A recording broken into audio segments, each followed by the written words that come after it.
Está começando o Tá Publicado, um podcast da Meu Exótico com o médico veterinário André Saldanha e o jornalista Fernando Mendes. Uma discussão da literatura científica de pets não convencionais com uma abordagem para todo mundo entender. Ainda bem que começou depois, né, meu caro? Certeza, senão você corta na edição. Bom dia, boa tarde, boa noite, meus caros. Estamos online com mais um Tá Publicado. Tudo bem, jornalista? Agora você é um especialista em manejo, como é que é o nome? Especialista em manejo de conservação de fauna silvestre exótica. Caramba, que nome bonito, hein? Como Tem que estamos? divulgar isso. Tudo ótimo, graças a Deus. Depois de um carnaval agitadíssimo no catálogo da Netflix, está maravilhosamente bem. Eu fiquei esperando o que ia vir depois. Não, nem. Então, foi ótimo mesmo. Carnaval aqui em casa, de boinha. E você, pulou bloquinho?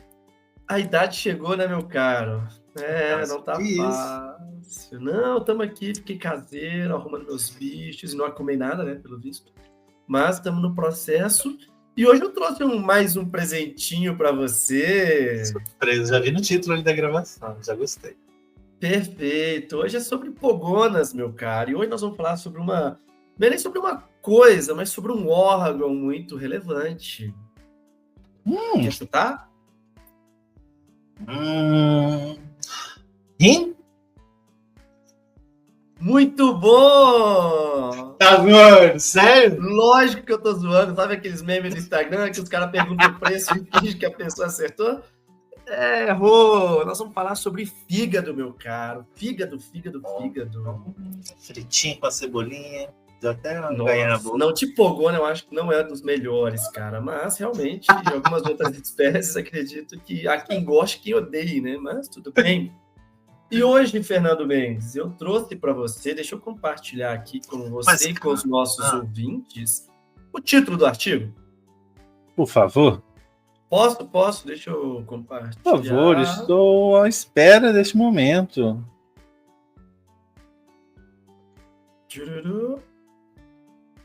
Vamos ver.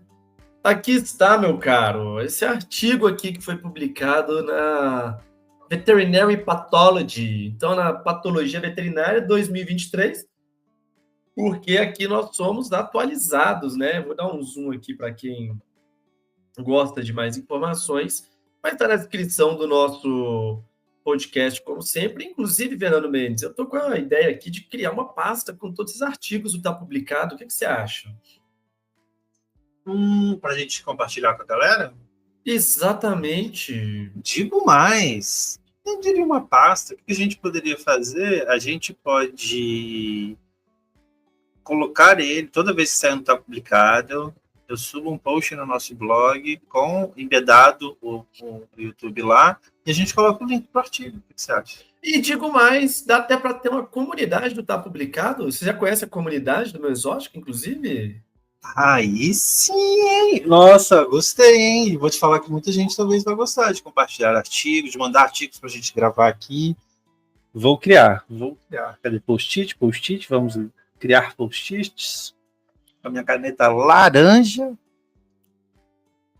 Comunidade. Tá publicado. E por quê? Sabe o que tem pedido muitas pessoas? Não sei. Chaves. Uai, acho que... Vale, né?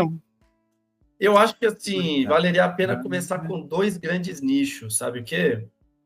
Mamíferos. Não.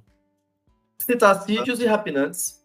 Rapinantes já tem, meu querido. E bomba. Bomba, muito aí boa. Sim. Se separar, você acha que citacídeos passariformes? Mas com toda certeza absoluta. Então tá, vamos lá. E aí, meu caro, digo o seguinte, esse artigo ele é muito legal, cara. Eu achei ele ali, estava dando uma atualizada na minha literatura particular, e aí eu encontrei esse artigo. Eu vou rapidamente, né? Mas prevalência e fatores de risco de lipidose hepática, ou melhor, né? Alterações lipídicas no fígado de pogonas, né? A gente tem alguns autores... O que seria alterações lipídicas? Calma, nós vamos chegar aí, meu caro. Mas antes eu vou dar aqui o senso de autoridade, né? Então, senso de autoridade. Tem vários professores aqui, né? Enfim, veterinários. Universidade de Guelph, no Canadá. Tufts, em North Grafton, né? Massachusetts. Em Carmichael, na Califórnia, não conheço, para ser sincero, mas o grande nome aqui, com certeza, é o professor de Davis, né? Hughes Brafraner, eu não sei falar o nome dele, mas o nome dele bonito que é. E tem uma coisa muito importante no mundo acadêmico, Fernando. Você tem que ter um nome de impacto. Por exemplo, Fernando Mendes. Cara, não ia pegar, tá ligado? Porque Mendes, não ia pegar. E Delfim. Então, por exemplo... Fernando Delfim. Eu tenho 5 nomes, né? Você pode escolher. Esse é top, isso que eu ia falar isso. Porra, você ia ficar muito top. Então, por exemplo, por que eu me chamo de André Saldanha se meu nome é André Saldanha Ferreira? Porque Ferreira 2024, mano, ninguém leva a sério, tá ligado? E Saldanha já tá mais espalhado por aí. Então, uma coisa meio colonizadora, né? Não, acho que os dois, né? Acho que Ferreira é português, acho que se for pegar, Ferreira é mais colonizador do que o Saldanha, que é espanhol, né? Mas Ferreira é o colonizado, né? Porque ele era o cara que trabalhava numa ferraria, né? Ah, não, sim, olhando essa história, mas a origem do sobrenome, ele é português. Português. Mas inclusive os judeus, né? Quando você tinha que ser obrigado a se converter ao cristianismo, você era obrigado a mudar seu sobrenome para tirar o sobrenome judaico. Então, você era olha meu copo novo do Stanley Verde. Original? Ganhei de presente de uma amiga, olha. Não, é original. É original, pô. QR Code de tudo. Aqui não é contra o tráfico, Fernando Mendes. Isso aqui é contra o tráfico. Então vamos lá, meu cara. Vamos voltar aqui pro artigo. E aí eu te pergunto uma coisa. Você sabe o que significa patologia? Patológico geralmente que vem de doença, não é? Exatamente. O que significa biologia? Patologia é o estudo das doenças. Nossa, mano, você gosta desse, mano. Isso é genial. Pós-graduado! Na veterinária é muito comum a galera chamar de patologia como se fosse sinônimo de doença, mas patologia é o estudo da doença. É o estudo, não. Exatamente. Então, ele tem uma patologia. Não, ele tem uma doença. Se você estuda doença, você está fazendo patologia. Mas, enfim, isso aí são detalhes da linguagem. O que é o ponto, Fernando? A gente vai trabalhar aqui com fígado, patologias do fígado. E, nesse caso, ele vai falar de alterações lipídicas. Alterações têm a ver com depósito de gordura no fígado. Então, assim, por que ele chama de alterações lipídicas? Porque eles vão avaliar uma série de alterações, em vários níveis, digamos assim. Mas o pior nível é o que nós chamamos de esteatose, é o que nós chamamos de degeneração lipídica, é o que nós chamamos de fígado gorduroso. Esses 3 termos são a mesma coisa. E basicamente, gordurinha no fígado.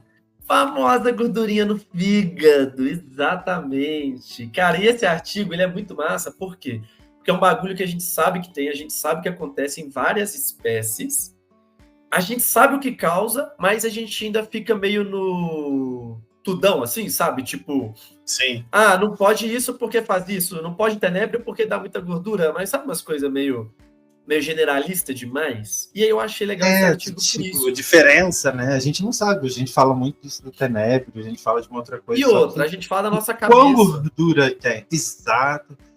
É uma coisa que eu quase pedi, talvez, pra gente gravar um outro podcast, o tema da semana, mas a gente deixa falar depois, que é a posse irresponsável. A gente falar um pouco disso, porque eu acho que uma das coisas, e eu acho que um dos mais impactados talvez seja a medicina veterinária, porque o achismo toma conta e todo mundo mistura muito manejo, a dica do manejo com uma coisa que pode ser nociva para a saúde do bicho, né? Onde talvez o que você tem que indicar hoje mais a gente estava falando disso, né? Talvez a melhor indicação seja procure um veterinário especializado. Sim. Porque o que eu passei comigo, às vezes, é completamente diferente porque aos meus olhos de ignorante, vamos dizer assim, de não veterinário, pode parecer uma coisa, mas o seu olho é muito mais treinado para ver diversas outras coisas, né, na anamnese ali. E aí eu acho que o Tá Publicado, ele surge muito no intuito de aprofundar no conhecimento. Em que sentido que eu quero trazer isso? Esse artigo, inclusive, um dos motivos que eu escolhi foi por isso. Eu separei alguns aqui já para a gente fazer vários episódios, mas esse eu achei bem legal por causa... Você vai ver, no desfecho você vai entender o que eu quero dizer. Mas tem muito achismo, e faz parte do achismo mesmo, que a gente ainda não tem a informação necessária para ser assertivo. E tá tudo bem, mas a gente tem que ter ciência de que é um achismo. E, na verdade, não é um achismo, Fernando, é uma coisa que a gente chama de bioplausibilidade. O que é bioplausibilidade? Plausível é aquilo que é provável de acontecer. Então, você vai andar de avião. É mais plausível que ele vai cair ou que ele vai chegar ao destino? É mais plausível, é mais acreditável que ele vai chegar ao destino. Então, o que é bioplausibilidade? É pensando do ponto de vista biológico, seja por anatomia, seja por fisiologia, seja por evolução, o que é mais provável. Então, você fala assim, esse animal vive em cima da árvore, então mais provável é que a dieta dele seja a base de aves, por exemplo. É o mais provável de acordo com lógica. Não é um chute, não é um achismo completo, ele é uma bioplausibilidade. Só que nem sempre isso se nem sempre é plausível, né? Não, nem sempre se confirma, tá ligado? Tipo, é plausível, é provável, mas na prática não é. Aquela história, né? A teoria é diferente da prática. Então, a gente tem muita coisa na vida que a gente vai na biologia por plausível, porque a gente não tem informação precisa. A gente vai fazer pesquisa, vai estudar, e talvez isso vai se confirmar, ou seja, a gente vai confirmar aquela hipótese, ou a gente vai descartar aquela hipótese. Isso é ciência. E esse artigo, ele vem muito nessa. Ele vem no seguinte: pogona, tem problema de fígado ou não tem? O que você acha? Depende da pogona. Acho que todas podem ter, pode não ter. Mas é comum ou é raro? Você que tá no meio da galera. A gente fala assim, não é uma coisa que a gente vê tanto. Mas será que a gente não vê tanto porque a gente não procura? Será que a gente não vê tanto porque tem outros problemas? Eu diria que talvez seja pouco, por quê? E aí eu te faço uma outra pergunta. Comum ou raro em que fase da vida? Porque se a gente pega uma... Você já leu o artigo? Não, mas aqui você saca a lógica, vai trabalhar. Porque eu penso o seguinte... Graduado, né? Porque a gente falou, inclusive, por exemplo, sobre o inseto, né? A questão de onde vem essa gordura. Porque se a gente pega uma pogona em fase adulta, ela é muito mais herbívora do que insetívora. Então, eu não sei se, tipo, couve ou outros vegetais vai trazer gordura maléfica, ou nem se tem gordura, sinceramente, não faço a mínima ideia. Entendeu? Por isso que eu chutei isso aí. Mas eu quero que você anote uma coisa aí. De 100 pogonas, quantas você acha que vão ter problema de fígado ao longo da vida? Bom, ao longo da vida, vamos lá. Quantas? Cara, todas... e vamos lá, eu posso fazer perguntas antes de... Não, é geral. A média do pogona, o pogona médio... Mas no pogona médio, sob cuidados humanos... sob cuidados humanos. Pet não, né? Pet. Beleza. Uma duvidinha, nos Estados Unidos? Estados Unidos pode ser. Então, vamos lá. Eu diria que de 100 pogonas... vou chutar alto porque eu não gosto da criação americana. Eu vou chutar 10. Mas eu não acho que seja 10, não. Diria que seja uns 5. Uns 5, talvez. Mas põe aí. Anota aí que nós vamos chegar a isso, né? E aí, Fernando, meu caro Fernando, eu vou voltar aqui, porque o título desse artigo ele é extremamente importante para quem gosta de metodologia científica e tal. Se você olhar bem o título, né, o artigo ele já fala o que ele vai pesquisar. Prevalência e fator de risco. O artigo já fala. Prevalência é quantos animais dentro da população vão desenvolver esse problema, e fator de risco são aquelas coisas dentro dos itens que ele levantar, que vão ser fatores predisponentes para aquele animal ter ou não aquela condição. Então, ele vai dar prevalência e fator de risco. O próprio nome do artigo já fala tudo. Prevalência e fator de risco para alterações lipídicas em pogonas, né? Então, como você acharia, Fernando Mendes, problemas de fígado em pogonas? Como você faria uma pesquisa dessa? Uma pesquisa? Vamos supor, você está lá na Exotic Pets, né? Cada dia mais inserido na realidade veterinária. Você fala assim, vou fazer uma pesquisa, eu quero saber quantos pogonas têm problema no fígado. Como é que eu entraria no sistema para ver em cima dos prontuários dos bichinhos, né? Dos veterinários, de quem passou lá. Você vai ver a consulta, vai ver isso tudo. Mas você confirmar que o bicho tem ou não um problema no fígado? Seria através de algum exame? Exame. Mas existiria algum exame para ver gordura no fígado? Existe um exame muito bom Mentira, Você sua cara, pega o eu fígado. sei quando você tá me zoando. É verdade, é verdade, é verdade. Mas você tem que Pega abrir o e tirar um fígado. pedacinho do fígado? É uma Exatamente, biópsia? uma biópsia hepática seria o mais Eu imagino que preciso, fosse. tá? E aí, o que acontece? Tem duas formas de É fazer porque eu tenho isso. uma prevalência de amigos com gordura no fígado. E eu sei que é assim que faz. Você tem 3 formas de fazer isso. Primeira é cirurgia, abriu, tirou e fechou. A segunda é vídeo, então lá fora se faz muito por vídeo. E a terceira Aí é é aquela morreu. muito pouco invasiva, né? No caso do vídeo. Você entra com a Ele câmerazinha, chega a uma tirar pinça um assim. pedaço ou não? Ah, tira um Sim, pedacinho chega com a a tirar um pinça? pedaço, é uma biópsia. E a última opção é morreu, pegou o fígado, você faz necrópsia. E aí você avalia. Por que eu estou dizendo isso? Porque o pessoal muitas vezes pensa em pesquisa com animal e acha que pesquisa com animal é feita sempre com animal. Já deu uma informação, posso fazer pesquisa com ficha, só que a pesquisa com ficha ela é um pouco limitada. Mas nesse caso, eles associaram as duas coisas. Eles foram em ficha e nas amostras de fígado. Então eu já vou falar sobre isso. Mas E por uma que eles... dúvida. Para estar na Diga. ficha, não teria que ter feito esse exame antes? Porque como é que ele vai diagnosticar que ele tem sem ter feito o exame? Às vezes não foi diagnosticado, às vezes ele morreu de outra coisa, a amostra foi para necrópsia e aí examinaram o fígado e saiu no laudo da necrópsia, entendeu? Então, por exemplo, você pode ter um pogona que ele morreu de câncer.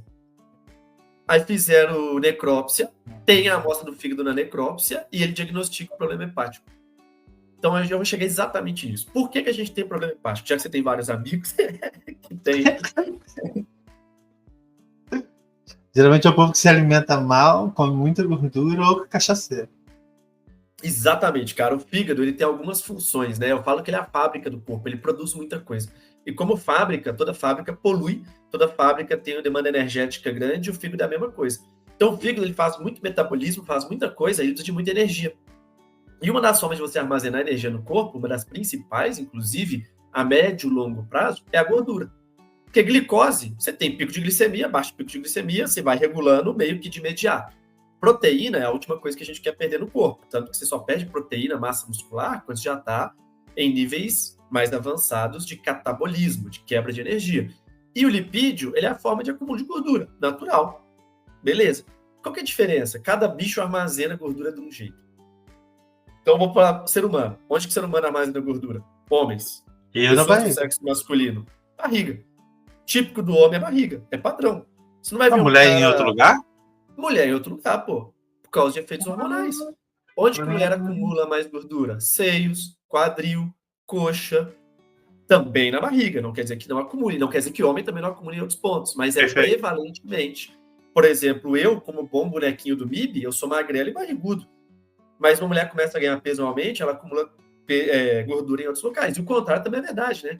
Quando a mulher começa a fazer muito exercício, querer botar o shape e tal, a tendência é que ela perca gordura no peito, na bunda acaba que ela malha. Então a massa muscular ali do glúteo aumenta. Então você consegue volume muscular, mas perde verdade, gordura. tem mulheres que são muito saradas, eu vejo na academia, geralmente elas têm pouca mama mesmo. Pouca mama não, porque mama é mama, peito é peito. Mama é a glândula mamária. No peito, então. Tem pouco peito. Peito é peito, né? Bom, mas enfim. Se você pegar uma ave, você não tem tanta intimidade com a ave, mas a ave não acumula no subcutâneo, porque essa gordura que a gente tem é no subcutâneo, né? Entre o músculo e a pele. Então você tem pele, gordura e músculo. A ave não faz isso, ela acumula dentro da cavidade, dentro da barriga. Coelho, por exemplo, você não vai ver nunca um coelho barrigudinho. O coelho acumula muita gordura primeiro, né? Dentro da barriga. Depois ele coloca no subcutâneo. E os répteis... Os geckos, né? Os geckos põem na cauda. No rabo. No rabo e depois põe no corpo. Ele pode ficar gordinho. Mas os répteis têm uma característica muito interessante, Fernando. Eles fazem corpos gordurosos, que a gente chama de inglês de fat pads. Não sei se já ouviu falar disso. Cara, já, do tipo de a bolinha que tem aqui, o bracinho, essas coisas, né? Que dá umas bolas de gordura ao longo do corpo. É dentro do bicho. Então, não chega a ser externo, tipo, não consigo ver. Não. Só acho que é muito bizarro. Então, assim, se você pega um gecko, vai fazer uma necrópsia, por exemplo, ali na parte mais de baixo do abdômen, mais perto ali do rim e tal, ele faz 2 bolatonas de gordura. Se você faz ultrassom, então, por exemplo, um clínico fazer ultrassom não tem experiência em répteis, vai achar que tem uma massa, alguma coisa ali. E são várias bolotas de gordura que o animal acumula ao longo do corpo. Isso é muito típico dos répteis, tá? que a gente chama de fat pads, são esses corpos gordurosos. Por que eu estou falando isso? Porque a gente tem gordura para usar essa energia da gordura. E a gente usa energia de gordura de vários pontos. Você vai pegando essa gordura e quebrando e usando. Os répteis, eles acumulam gordura principalmente nos corpos gordurosos e depois no fígado. Só que a gordura que ele usa primeiro é a do fígado. E isso parece, sei lá, não sei se parece bom ou parece ruim, mas isso regaça o fígado. Isso pode comprometer muito o fígado, porque se acumula... Porque o fígado, ou seja, ele precisa ter gordura e ele usa gordura. O ruim é o excesso de gordura no fígado, correto? E não só o excesso de acúmulo, o excesso de uso também. Tanto que animais que têm problema de fígado, com gordura excessiva e perdem peso muito rápido, tendem a ter problemas de saúde. Então, tipo assim, se o bicho está com sobrepeso imenso e você quer que ele perca peso muito rápido, isso pode prejudicar a fisiologia hepática também. Isso eu já ouvi, do tipo... E aí, eu acho que para ninguém, né? Do tipo, eu acho que toda perca de peso brusca, né? Do tipo, tem que ter um pouquinho, tem que ter fases, não é isso? Você vai fazendo uma perda progressiva e por aí vai. O bom do réptil é que o metabolismo é, entre aspas, mais lento. Então não é igual uma ave que vai perder, tipo assim, peso pra caramba em uma semana. O réptil, quem tem um réptil com sobrepeso, a gente até gravou já um episódio sobre isso, né? Aquele de alimentação de serpentes por peso. Ele vai caindo aos pouquinhos o peso, é bem devagar. O meu gecko, cara, tô tentando reduzir o peso dele tem 1 ano. E assim, reduzindo a alimentação, tanto volume quanto frequência. E ele ficou 6 meses comendo metade do que ele comia sem perder peso. E como é que eu sei isso? Seria um artigo. Não, você tem um aplicativo da Meu Exótico. E lança no aplicativo da Meu Exótico. Então, cara, assim, isso é doido, né? E até só corporal, né? Do tipo, você falou do seu gecko. Cara, o meu gecko, ele tá comendo, sem brincadeira, 1 vez por semana. E ele tá com o corpão, tipo, tá no shape. Ontem eu tava até olhando isso, que eu fiquei preocupado. Aí eu peguei ele na mão pra avaliar e tudo mais. Eu preciso pesar. Eu não pesei da última vez. Preciso ter a rotina de pesar mais. E aí... Cara, barriguinha maneirinha, rabão gordinho e tal... Eu falei, gente, aquecimento ok, tudo ok, não tô entendendo porque esse bicho tá... Varia muito, né, de bicho para bicho, sei lá. Varia, mas tem um padrão, né? E assim, a variação que eu quero dizer, a minha frase foi ótima, né? Varia, mas tem um padrão. O que eu quis dizer tem um padrão e existe uma variação dentro desse padrão, é isso que eu quis dizer. Entendi. Então, assim, o que eu quero dizer com esse negócio do fígado? Você falou muito bem, né? Você tem 2 formas de sobrecarregar o fígado. Ou tirando função do fígado, ou você sobrecarregando a função que ele já tem.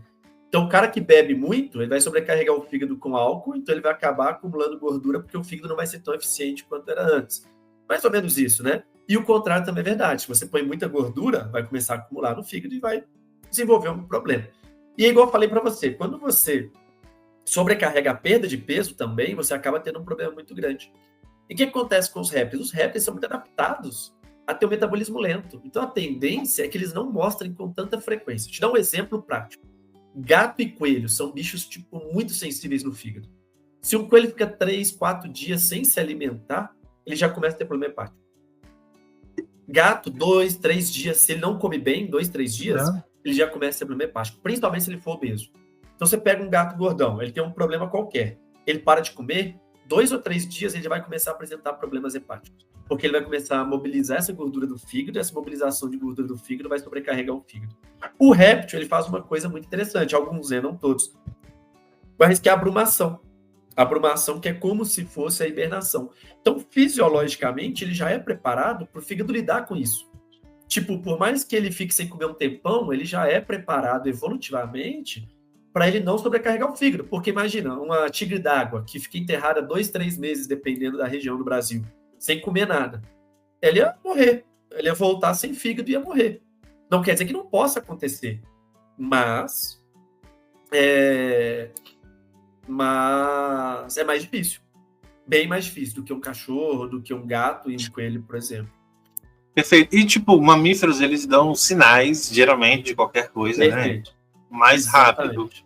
Como é que a gente percebe isso num pulgona, por exemplo, ou num outro lagarto qualquer, André? Tipo, tem algum sinal externo? Tipo, ele vai ficar... Eu sei que tem aquelas coisas básicas que a gente fala assim, tá mais lento, bicho está com o olhinho mais caído, tarará. Isso seria um sinal, por exemplo, de problema hepático? Não? Eu não vou chamar de sinais básicos, tá? Vou chamar de sinais Tá. inespecíficos, porque não é básico. Perfeito, Vou te dar o mesmo gostei. exemplo que eu dou para os meus alunos. Quando que o seu fígado é sobrecarregado? Não faço a mínima ideia. Ah, sabe, pô. Lógico que você sabe. Quando eu bebo, quando eu como muita coisa. Exatamente. Eu não sei Tá de onde dos... ressaca, meu irmão.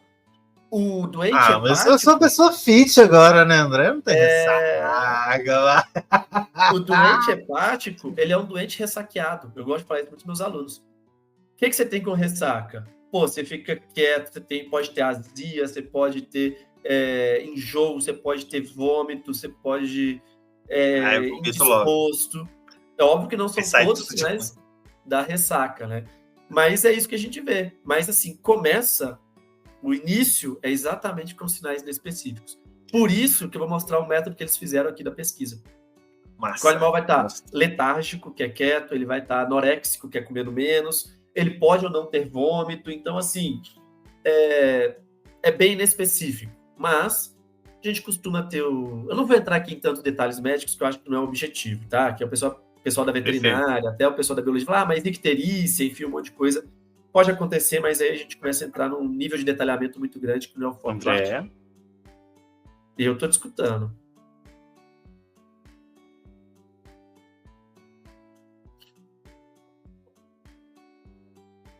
Eu acho que...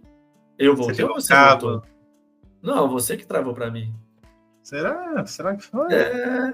Como sempre, você tá botando a culpa em mim, né, Fernando Mendes? Não, até orientação aqui, que eu arrumei minha rede mesh domingo, eu acho, sábado, que tava funcionando no quarto. Eu falei, não é possível. Vou até olhar aqui onde ela tá. Ah, não tô conectado nela, perdão, provavelmente fui eu. Deixa eu voltar pra ela, vai dar uma caída. É bem que ele avisou, né, que vai dar uma caidinha e agora a gente volta.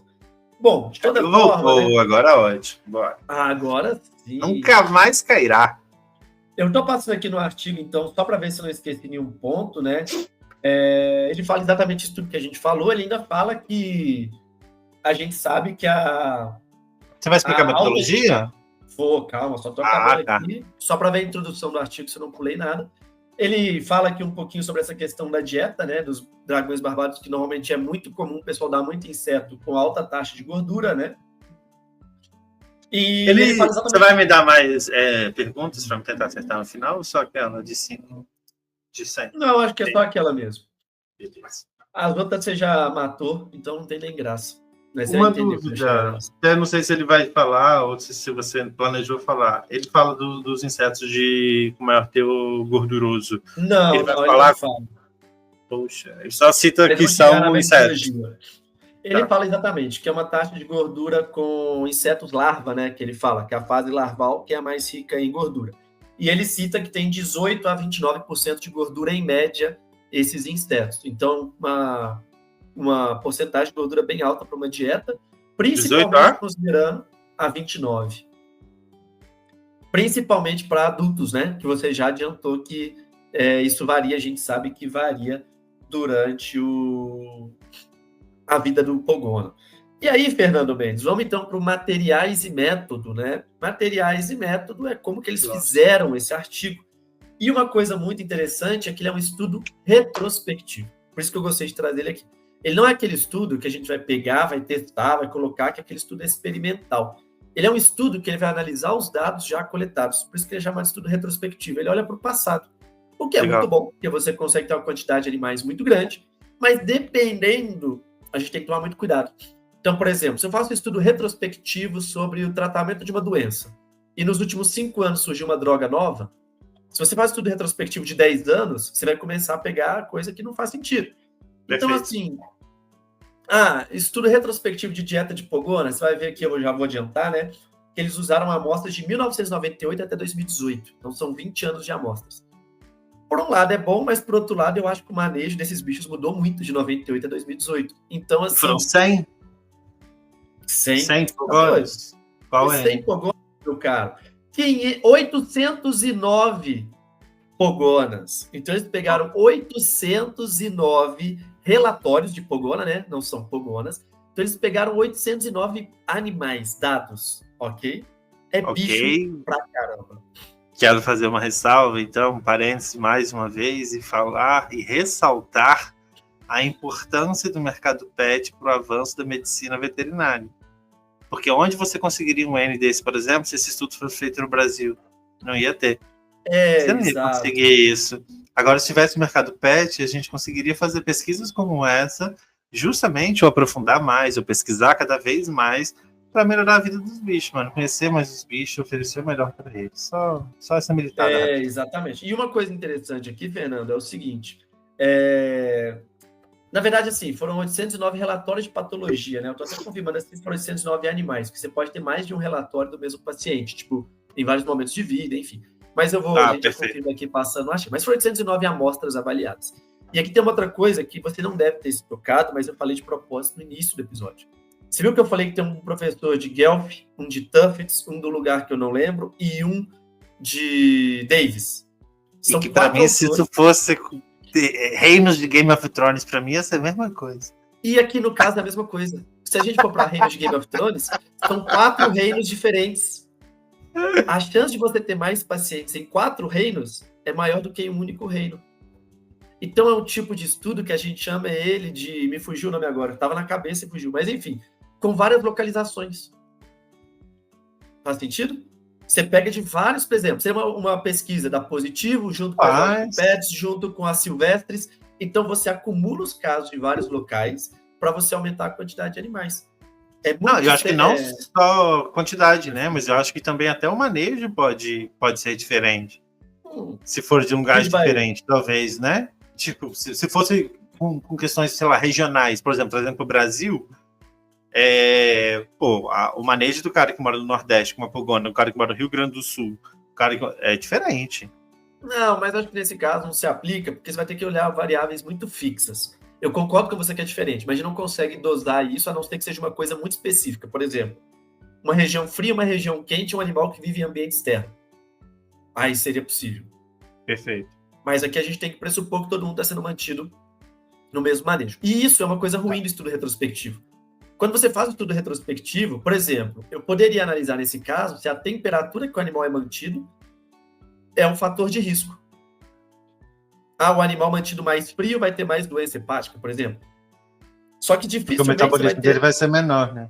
Só que dificilmente você vai ter esse dado em todas as fichas dos 809 pacientes. Então você não vai conseguir utilizar esse dado. Faz sentido? Perfeito. Total. Então, o estudo retrospectivo ele tem essa vantagem de você ter 1 milhão de animais, uma quantidade muito grande, mas você acaba muitas vezes morrendo em alguns pontos de dado. E aí, eu até deixo aqui uma provocação, por exemplo, que é uma área que a BV Pets, por exemplo, para quem não conhece, a Associação Brasileira de Veterinários de Pets Não Convencionais, pode atuar. Disponibilizar para todos os associados uma ficha de anamnese padrão.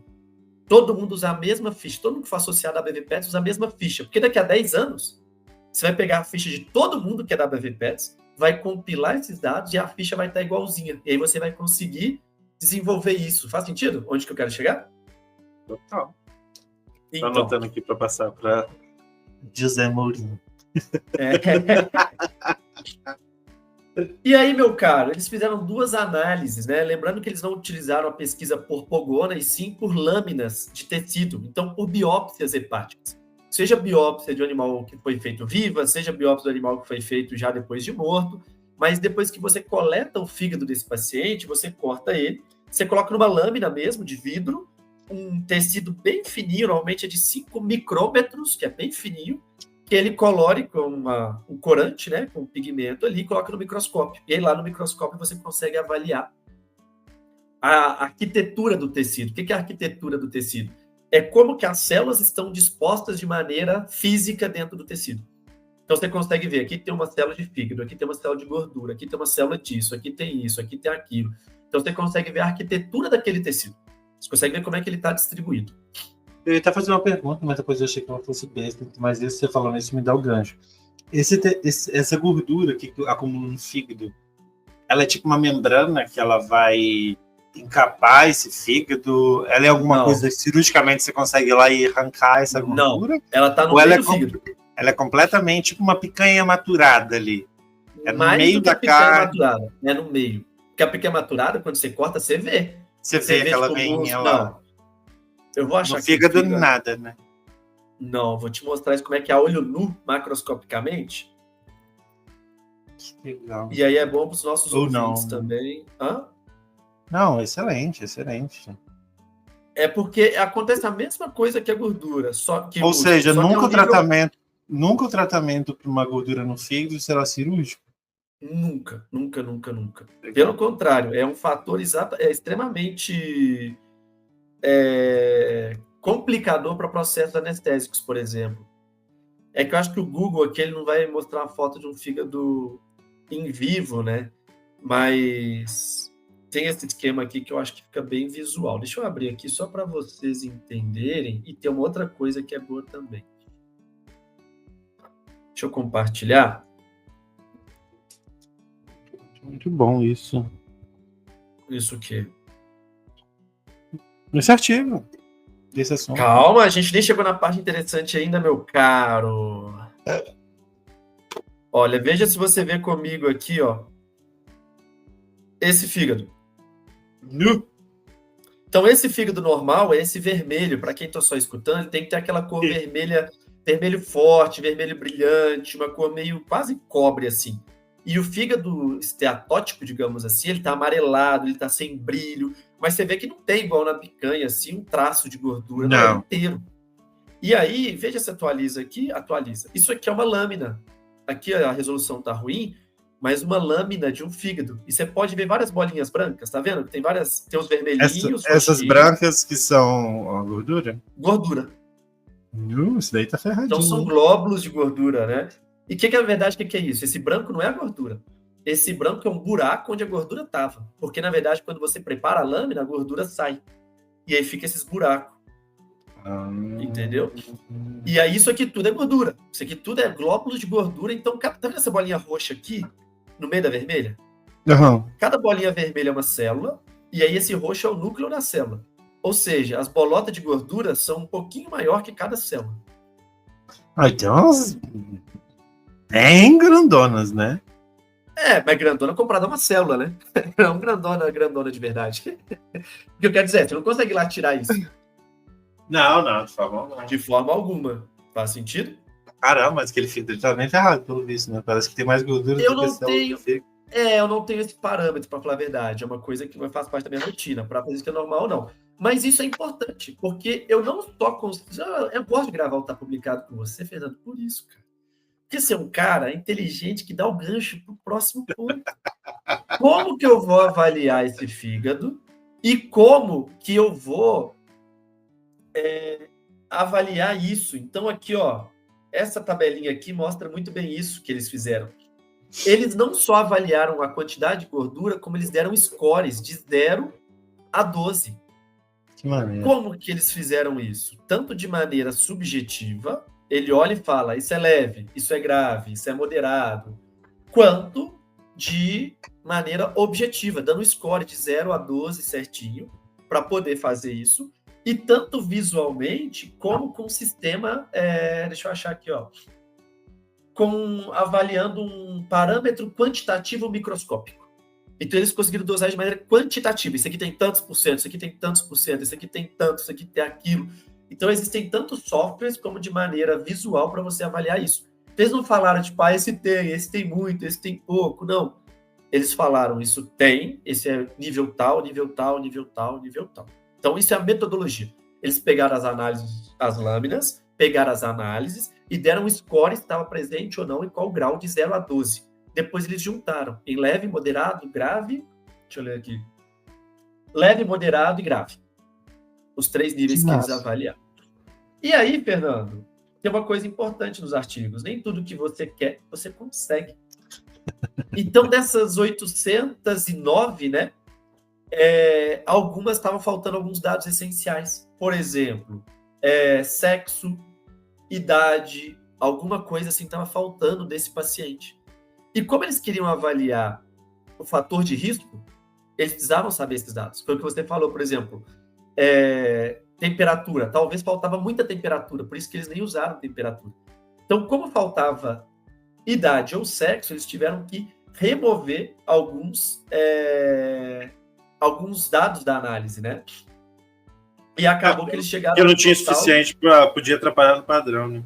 Exatamente. Então, eles chegaram a uma quantidade, deixa eu aqui achar certinho, de 571 casos. Então, de 809 caiu para 571 casos, que é bastante. Eu vi no tabelo N571 e ia perguntar se o que era aquilo. Então, é exatamente isso. De 809, precisaram eliminar, então. Eles precisaram eliminar. Isso é normal. Isso é o que a gente chama de fator de inclusão. Então, ele não atendeu os fatores de inclusão, eles foram excluídos do dado. Então, isso é normal de acontecer, tá? E foi até uma quantidade pequena, foi em torno de 15%, talvez, né? 15% não, 10%. Não mais, desculpa. Desculpa. Deixa eu fazer uma conta rápida aqui. 571... mas com N que tinha, E aí, gente, a gente tá falando N. Para quem é leigo como eu, porque eu vou conversando com o André, vou aprendendo essas coisas e passa a ser mais comum para mim. N é o número de indivíduos, né? O número de casos que você tem para analisar. N é o tamanho amostral. Tamanho amostral. E a amostragem é o quê? É o tanto de coisas que você tem ali para analisar. N de número. Ou de number. Ou de number, se você é international.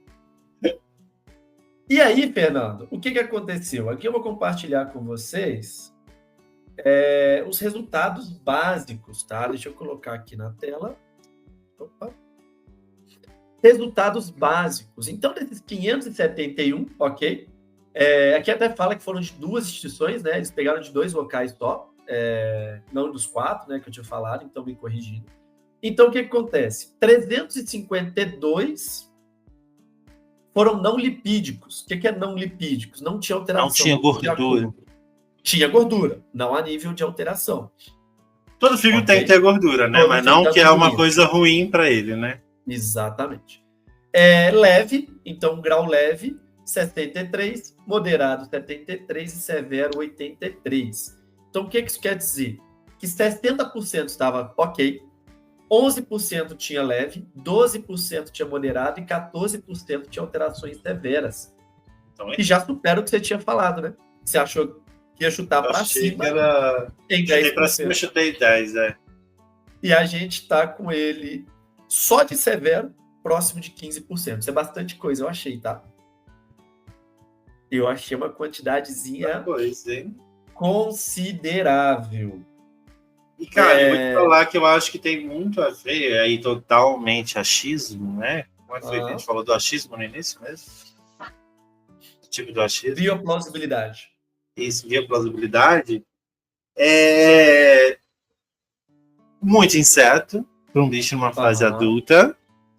E facilidade e vício nesse bicho. Então, às vezes, o bicho... É um problema que eu tenho, às vezes, com alguns geckos. Tanto meu, tanto de cliente. O bicho tá difícil, não tá pegando barato. Não tá pegando barato. Vou dar até neve, que isso aqui ele pega rápido. E você vicia o bicho. Então, ele não vai pegar barata, porque ele sabe que você vai vir com tenebro se ele não pegar barata. Ele não é besta. Então, e aí eu acho que o tenebro... É porque aqui no Brasil a gente tem, basicamente, o tenebro, né? Mas lá fora você tem outras larvas aí, ó. Estamos falando de Komodo Alimentos, nossa parceiraça. Cara, eu concordo com você plenamente. Lá fora você tem outras larvas, e eu acredito que mais gordurosas do que as nossas aqui, que é o tenebro. Aquela azulzinha que eu acho top, esqueci o nome agora. Porra. Ela ali, eu teria com pet, jamais daria aquilo. Não, jamais. Mas eu acho que eu concordo plenamente com você, Fernando, e entra numa coisa que a gente foge um pouco do que está publicado e vai para uma análise social. E não é de réptil isso, tá? Deixando bem claro aqui, porque daqui a pouco a galera começa a matar nesse sentido. Como é que as pessoas estão buscando facilidade? Eu vi hoje no jornal, mano, uma mãe que deu Rivotril pra criança dormir, velho. Entendeu? E o menino tava intoxicado. Porque, tipo assim, a gente tá num caminho que a gente quer sempre o caminho mais fácil. Você quer emagrecer tomando droga. É o imediatismo. Não é nem fácil. É o imediatismo, eu acho. É falta de esforço também. É os dois. É rápido, resultado rápido e com pouco esforço. O cara quer ficar inteligente, ficando pouco. É que, então, o que está se chamando na sociologia da tiktokização das coisas, assim. Rápido, prático, fácil, e tem que ir. E por um lado vídeo curto. Eu tava discutindo isso com um amigo meu no final de semana. Eu não consigo ver nada de bom nisso, cara. A gente não pode ser tudo muito raso. Não é saudosista. É ser muito raso. Deixa eu explicar. Você que já tá chegando na fase mais idosa e tal, assim, eu que tô mais jovem, o que eu vejo, assim? A gente tem um bloqueio muito grande em algumas atualizações. Então, por exemplo, provavelmente o professor de matemática, 50 anos atrás, ficou puto com a calculadora. Esses jovens vão ficar burros, não vão saber mais a tabuada, não sei o que. Hoje em dia, mano, é calculadora em tudo, e a gente ficou mais burro. As pessoas têm dificuldade de fazer porcentagem, de calcular eu acho que a gente abriu espaço para outros saberes, acho que a gente não ficou muito Isso. Então, o que eu acho, assim? Muitos dos conhecimentos, a maioria deles, eles surgem porque a gente é preguiçoso. Já diria nosso amigo Bill Gates, né? Dê um trabalho complicado para seu funcionário mais preguiçoso e ele vai encontrar a forma mais eficiente de resolver aquele problema. Então, assim, não foi isso que ele falou, mas é alguma coisa assim. Então, assim, eu acho que essas evoluções, elas vêm para facilitar. Só que as pessoas, às vezes, abusam. Eu sei, mas vamos lá. A gente não está falando de evolução, a gente está falando de comportamento. Que é raso, rápido, imediatismo. Isso não é uma evolução. A tecnologia é uma evolução. Isso. O vídeo é uma evolução, entendeu? A Komodo é uma evolução. E a comodidade que a Komodo traz, vou dar um exemplo do meu Pogona. Exato. O meu Pogona é viciado em inseto. O que eu faço para ele comer verdura? Primeiro, deixo ele passar um pouquinho de fome. Não tô falando que eu deixo ele morrer de fome, é isso. Mas assim, segura a onda da alimentação. Quem me segue no Insta já deve ter visto. O meu come grama, mano. Eu solto ele na grama aqui em casa e come grama. Sim. E, tipo, não é de fome, mas ele vai lá e come a grama. Mas quando eu ponho salada no pote e tal, ele não é muito adepto. Cara, esses dias eu ainda não recebi o Komodo Vegetais, né? Que eu sei que tá pra ser lançado. Mas eu fiz o Komodo normal, o Grub, a farinha de inseto da Komodo, com rúcula picadinha. Ficou uma consistência ótima e ele comeu super. E aí a gente já tem uma opção, a Komodo eu consigo fazer com mais água, menos água, eu consigo mudar ali um pouco. É versátil. É versátil. E para mim é muito prático de inseto, porque eu tenho barata, um monte de coisa aqui em cima, mas eu tenho que subir, descer, pegar, dar para ele, é mó rolê. Então hoje, eu vou ser sincero, dia de semana é Komodo, final de semana é inseto e outras verduras. Assim, Komodo e verduras dia de semana, e final de semana é verduras e inseto propriamente dito. Então, eu acho que a nossa preguiça ela é justificada, mas a gente tem que ter responsabilidade com ela. É igual eu falo de cachorro. O cara porque o animal não pediu... Exato. Não, ele não quer adestrar, não quer sair para passear, quer deixar o bicho preso no negócio. Ou ele quer adestrar, mas ele quer pagar o adestrador e não quer manter a rotina. Então, ele paga o adestrador. Não, o adestrador vem toda semana, mas adestramento não é uma vez por semana. Adestramento é rotina. Aí o cara não mantém a rotina e reclama que o adestrador não teve resultado. É óbvio. Uma coisa é você contratar personal trainer sábado e não fazer dieta dia de semana. Vai na academia só sábado com o personal trainer e não faz dieta a semana inteira. Você não vai ter resultado na academia. Porque é rotina. Ou só faz dieta no almoço. Exatamente. Bom, enfim. Voltando ali então, né, Fernando? O que eles fizeram então? Eles pegaram essas lâminas, analisaram o grau de acúmulo de gordura, como eu falei, de 0 a 12, e juntaram, né? De 0 a tanto é leve, de tanto a tanto é moderada, tanto a tanto é grave, para você conseguir analisar isso de maneira um pouco mais objetiva. E compararam, fizeram regressões. Regressão é uma análise estatística em que você relaciona um dado com o outro. Quando isso sobe, o outro sobe também. Quando um não sobe, o outro não sobe. Então, eles fizeram regressões para determinar os fatores de risco. O que é fator de risco? Aquele cara que fuma, ele vai ter mais câncer de pulmão do que o cara que não fuma. Aquele cara que faz isso, ele vai ter mais risco disso do que aquele cara que não faz isso. Então, a gente usa isso, regressões, tá? E qual regressão eles fizeram? Para idade e sexo. E com o diagnóstico. Foram 3 variáveis. A doença associada, então se ele tinha alguma doença junto com o problema hepático, a idade e o sexo. André, dava para analisar mais coisa? Dava. Podia ter analisado dieta, podia ter analisado temperatura. Por que eles não analisaram? Eles não falam. Porque não tinha dado, né? Provavelmente porque não tinha dado. Não tinha dado. Agora, esses resultados, por exemplo, vamos pensar na aplicabilidade da ciência, né? Um artigo como esse, que teoricamente é recente, né? 2023. Antes disso, um veterinário, quando fosse analisar uma lâmina e tudo mais, ele tinha algum tipo de parâmetro com relação a isso? Esse estudo, por exemplo, ele muda os parâmetros de análise dos veterinários para saber se tem ou não tem gordura no fígado de um pogona? Mas existe um parâmetro, então assim, isso aí vai duas coisas, tá? Um parâmetro... Um guideline, como a gente estava falando. Não, um guideline para pogona não existe. Então o que ele tem? Ele tem um parâmetro geral de outras espécies e ele tem experiência com a própria espécie. Por isso que é muito importante você procurar veterinário especializado. Então, e é muito importante você pegar esse podcast e enviar para o seu veterinário. Ele sendo especializado então, assim, ou não, porque talvez ele possa começar a aplicar esse artigo no dia a dia. Esse aqui é bem para clínico, assim, mas de qualquer forma é justo. Clínicos, assim. Sim, mas eu digo assim, ele não vai ajudar a pessoa que faz a análise da lâmina ali, porque ele não tem esse parâmetro. Mas você tem descrições de como é cada espécie, tá? Mas de uma análise bem mais laboratorial, até foge da minha área da clínica. Eu mando, confiro o meu colega que eu escolhi para mandar e recebo o laudo ali e discuto com ele.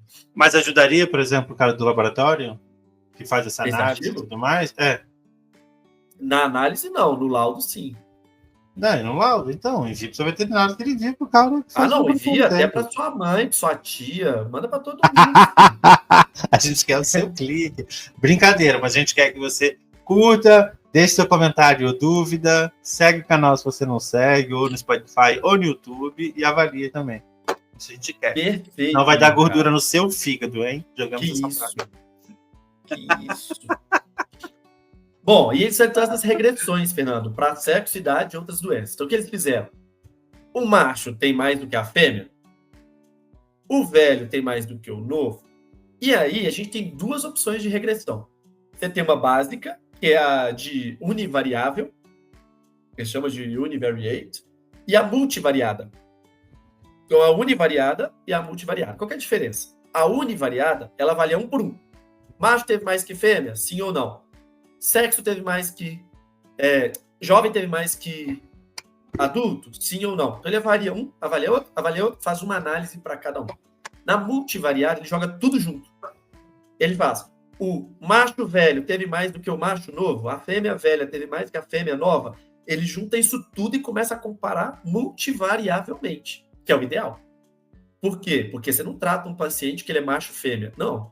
Você trata um paciente que ele é macho, idoso, ele é uma unidade só.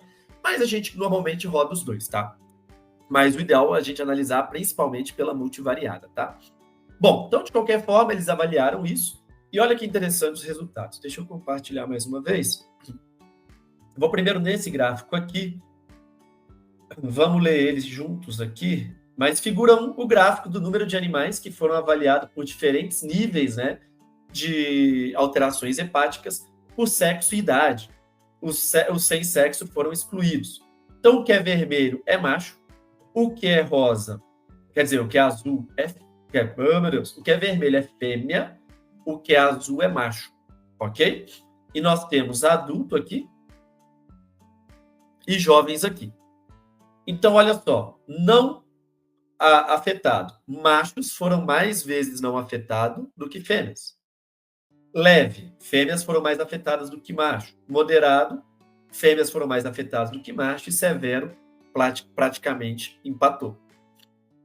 Jovens. Olha a quantidade de jovens em comparação aos mais velhos. Os jovens foram bem menos animais afetados do que os mais velhos. E da mesma forma, o leve, o moderado e o severo. O que é que eu tenho uma crítica ao artigo, tá, Fernando? Eles apresentaram em número absoluto, em quantidade de pogonas. Então, olhando só esse gráfico, eu tenho uma dificuldade, porque eu não sei quantos eram jovens, quantos eram machos, quantos eram jovens, quantos eram adultos. Então, eu teria colocado esse mesmo gráfico apresentando em porcentagem, que é uma frequência relativa. Por exemplo, 70% dos machos jovens tiveram, 60% não tiveram. Então, eu colocaria em porcentagem. Mas, de toda forma, a gente já consegue bater o olho aqui para comparar macho e fêmea, jovem e adulto, de que as fêmeas foram mais afetadas e os adultos bem mais afetados do que os jovens. Beleza? E outra coisa aqui nesse outro gráfico, só para a galera ver, é o mesmo gráfico, só que ao invés de ser em leve, moderado e grave, aqui está dividido entre 0 a 12, que era aquele score que eu usava no início. Todo, perfeito. Mas você pode ver, ó, aqui em 12, que é o nível mais grave, são pouquíssimos animais, né? Então, bem poucos animais aqui no 12. E jovens, ó, praticamente nenhum com jovem Quase. extremamente afetado. E louco, né? Porque isso também derruba a minha tese inicial de que os jovens teriam mais porque eles comem mais insetos do que os adultos. E nós vamos chegar exatamente nisso, meu caro. Que a gente já está aqui no resultado. Que o gráfico já é o resultado, né? O que eles chegaram em resultado? Que a gente teve uma prevalência maior em fêmeas e uma prevalência maior em adultos. E aí eu pergunto, você tem alguma ideia do motivo disso? Alimentação, dieta. É óbvio, mais né? inseto do que vegetal, porque não tem... Se você segue uma dieta correta de um pogona, que na fase adulta é muito mais vegetais do que insetos, teria isso, basicamente, né? Mas você acha que é então porque o adulto come inseto? É isso? Come inseto e come inseto mal. Come larva. Come muita não larva, grilo, come muito inseto. E não barata. E você acha que esse é o único fator? Não, mas é o que a gente tem, não, até agora. Com relação à idade. Tem mais uma coisa importante. O metabolismo, né? Que é diferente, eu acho. Quando você é mais velho. Não, o metabolismo é um pouco mais. Metabolismo, taxa de crescimento. Jovem é mais. Tá ali. Ele tá em crescimento, ele usa muita energia. Exato. Né? Ele come mais, defeca mais. Mas tem mais um fator. É mais ativo. Pro terceiro. Esse aí, se você acertar, eu vou ficar orgulhoso, cara. Relacionado à idade? Oh, meu Deus. Relacionado à idade. Metabolismo. Ele tá na idade de reprodução, não, os hormônios? Guarda esse, daqui a pouco a gente volta nesse. Não. Ai, meu Deus. Tem uma coisa muito importante sobre doenças nutricionais de modo geral. E a gente tem essa hipótese aqui, né? Não dá para ter certeza disso, é uma teoria, né? Então aqui a gente está na discussão do artigo. Discutir o artigo é pegar o resultado e tentar destrinchar ele. Nem tudo que está na discussão tem que ser verdade. Podem ser hipóteses, podem ser teorias, podem ser suspeitas. Se você comer McDonald's hoje, você vai ficar gordo?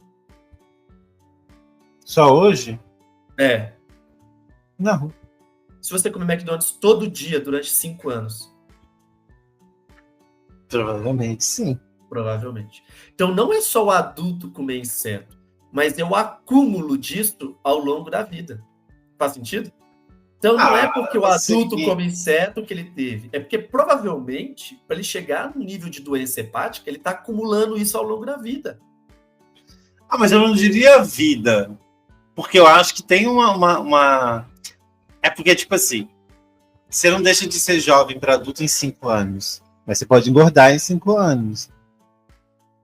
Entendeu? Sim. Eu não sei se, tipo assim, se ele comeu muito inseto quando era jovem, automaticamente ele vai ter... Se ele parar de comer, beleza. Mas o que Exato. Ele não vai apresentar isso com 1 ano de idade.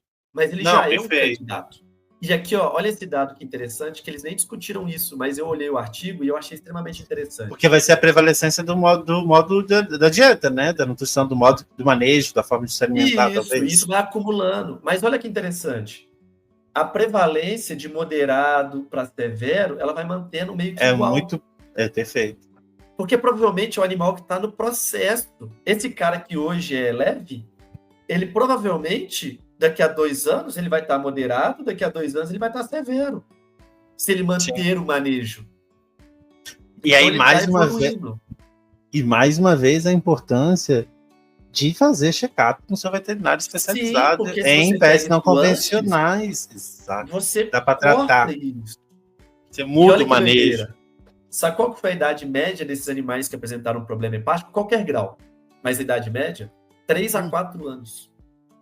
Nossa, jovens. E aí, que você comentou com a gente, né? Vale a pena mandar para o seu veterinário? Vale. Porque depois que eu li esse artigo, você sabe muito bem que eu falo isso com você sempre, eu sou um grande crítico do exame de check-up. Eu sou um cara que acha que check-up tem que ter lógica e não gasto. Eu acho que você não deve levar o bicho no veterinário e fazer todos os exames para ver se acha alguma coisa. Eu sou extremamente contra isso. Eu acho que isso é perpetuar a burrice. Mas a partir desse dado, ou ganhar dinheiro. A partir desse dado, eu vou começar a indicar para os meus pacientes Pogona ultrassom do fígado a partir de 3, 4 anos. Porque exame de sangue também pode ser usado. Alô, Camila Luba! É verdade, cara. Por que acontece? Vou Eu mandar para ela. entendendo que a partir dessa idade já tem uma prevalência grande de problema hepático, eu não vou pedir para abrir o fígado do bicho, pegar um pedaço e mandar para o laboratório. Não é isso, porque isso é invasivo, isso é caro, isso tem risco de morte, né? Porque risco de vida só existe no carnaval, né, Fernando? Quem ama sem proteção corre risco de novas vidas. Quando o animal vai morrer, é risco de morte, não é risco de vida. Ou risco de perder a vida, né? Mas risco de vida é carnaval sem proteção, pô. Eu não vou pro carnaval por causa de risco de vida, de morte. Então, assim, a partir de 3, 4 anos, o exame que é mais preciso para você ver que o fígado não está legal, talvez seja o ultrassom. Então, você recomendar de check-up para pogonas com mais de 3 anos ultrassom do fígado é uma forma de você pegar uma alteração hepática cedo e saber que você tem que fazer alguma mudança. Faz sentido? Isso Total. é um exame de check-up baseado em evidência. Isso é legal. Muito então, legal. assim, isso é muito da hora. Então, esses dados trazem isso para a gente de maneira bem objetiva. Idade, sim, é um fator. Não é porque o animal é velho que o fígado está doente. É por outros motivos que estão relacionados com a idade que essa doença aparece. Beleza? Muito bom. Muito bom. E aí você falou de outra coisa. O que você tinha falado sobre a idade? Eu falei, guarda isso aí. Período de reprodução, né? Idade, maturação sexual. Maturação sexual. E aí eu te pergunto, a maturação sexual do macho e da fêmea é igual ou é diferente? Creio que seja diferente. A maturação não, melhor dizendo. O processo de reprodução. O que o macho... O processo é completamente diferente, O que o macho produz? Esperma. Esperma. O que tem no esperma? Espermatozoide, óbvio. E o que tem muito no esperma? Açúcares. Energia rápida. Para o espermatozoide consumir e conseguir nadar rápido. Então, por isso que esperma é rico em frutose. Não tem gordura no esperma. Ok? E a fêmea de um animal ovíparo produz o quê? Ovos. Ovos. O que tem no ovo? Gema. Gema. E gema é rica em quê? Proteína, sei lá. Que proteína, Fernando? Pelo amor de Deus, você acabou de falar com maromba, porra. Então, eu tô comendo ovo pra cá. Mas o ovo tem duas partes. Uma parte que tem proteína, A clara. que é a albumina, que tá na clara. Inclusive maromba, muito maromba, tira a gema. Porque a gema é Eu tô rica em ligado. Gordura. gordura. A gema é rica em gordura. Ai, geminha molinha, meu Deus, em cima do arroz. Que alergia, eu não posso. O que? A gema? Clara e gema. Meu Deus, André. Sem alergia a ovo, então? Tem. Você não toma, então, albumina?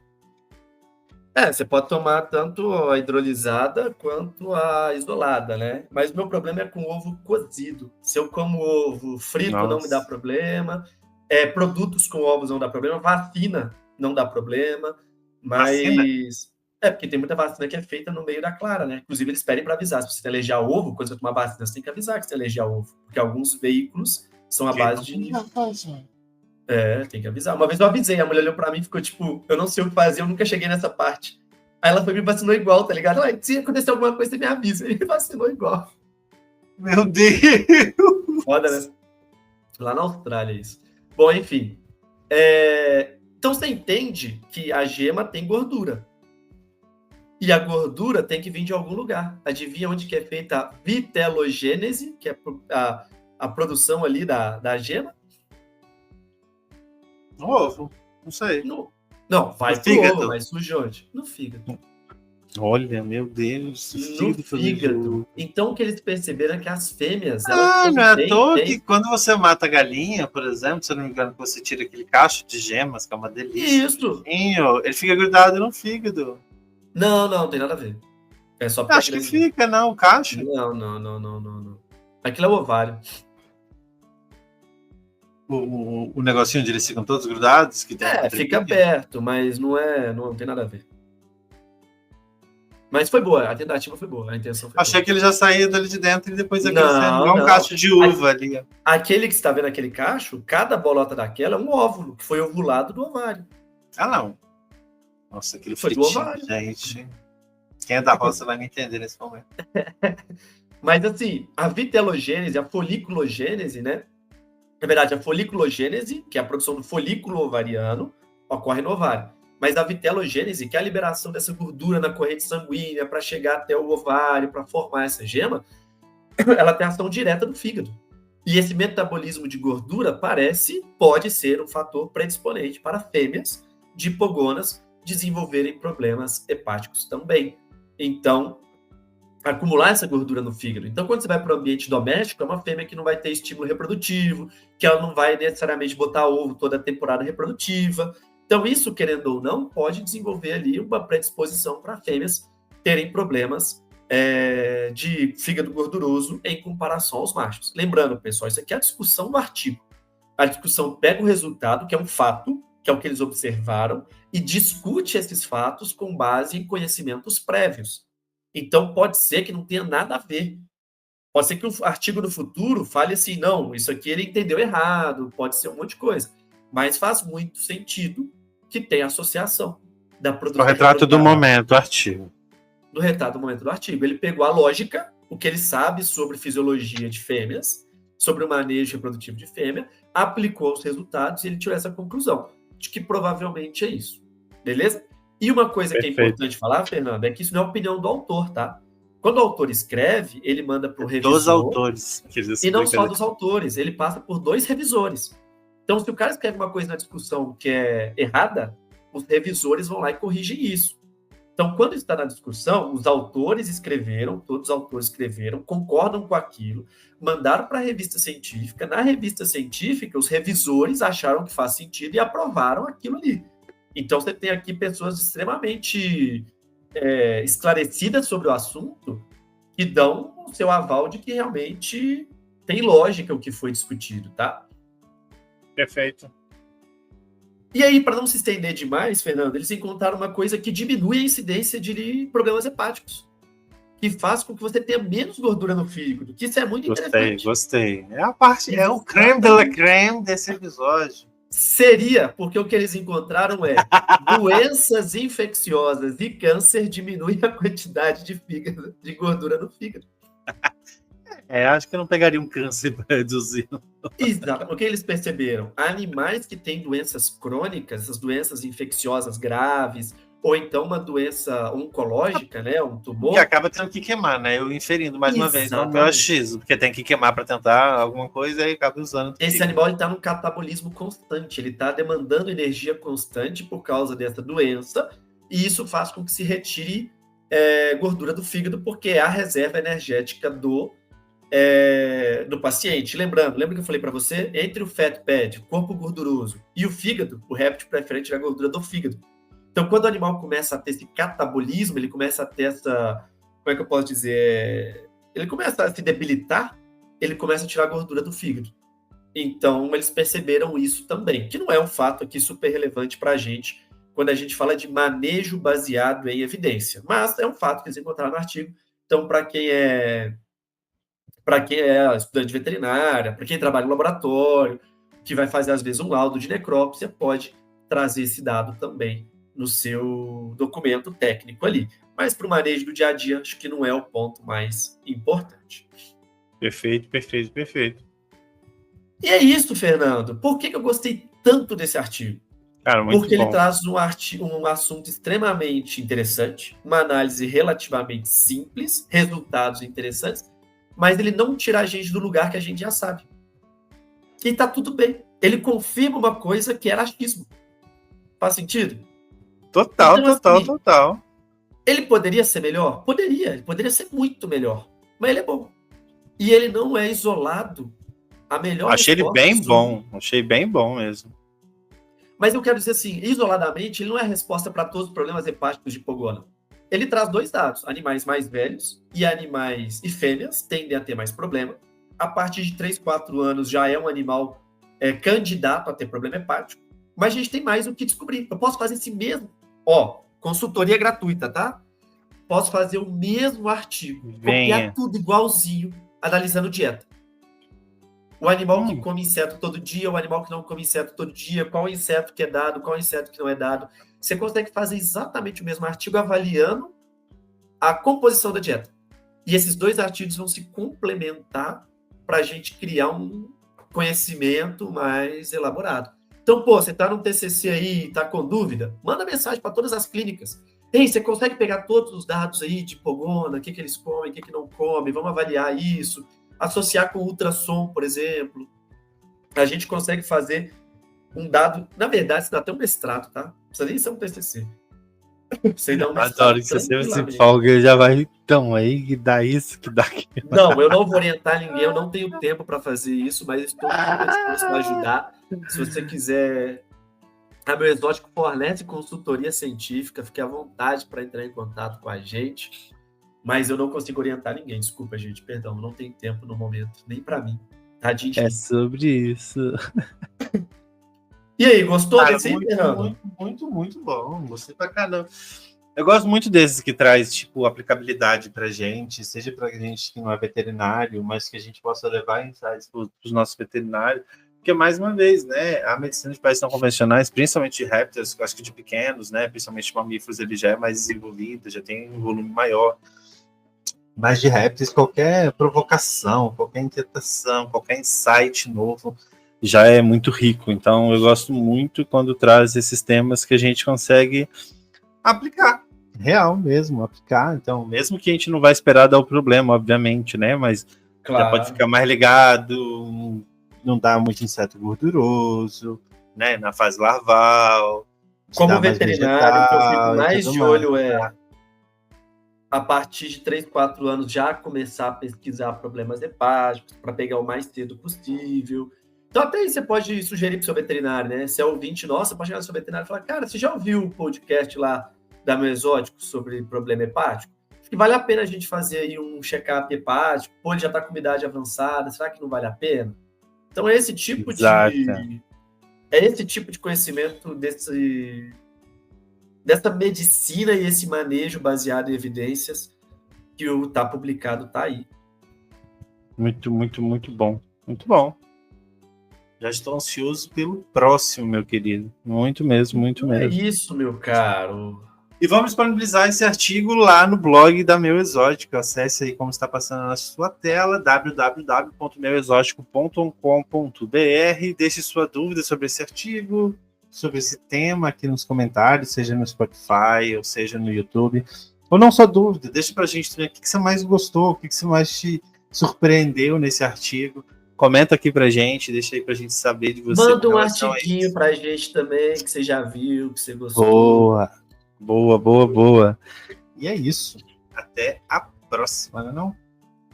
Ainda não, porque eu vou reforçar aqui que a gente já falou, mas eu acredito muito nisso, tá? Facilidade de manejo, comodidade de manejo, vai trazer a longo prazo qualidade de vida para os nossos animais. Eu acredito muito nisso, eu acho que quanto mais pesquisa nutricional, quanto mais informação a gente souber, mais fácil a gente consegue desenvolver produtos para esses animais. E aí eu reforço. Tá com dificuldade no manejo do seu pogona, qualquer coisa, tenha Komodo, testa os produtos da Komodo, conversa com o pessoal, conversa com o Fernando, com a gente, para sugerir ali um manejo com o seu veterinário de confiança, porque a gente hoje tem recurso para corrigir manejo, tem recurso para melhorar manejo e evitar problema de saúde, e isso é posse responsável. Perfeito. Então agora sim, foi um prazer estar com você. Nos vemos no próximo. Valeu, pessoal. Um abraço.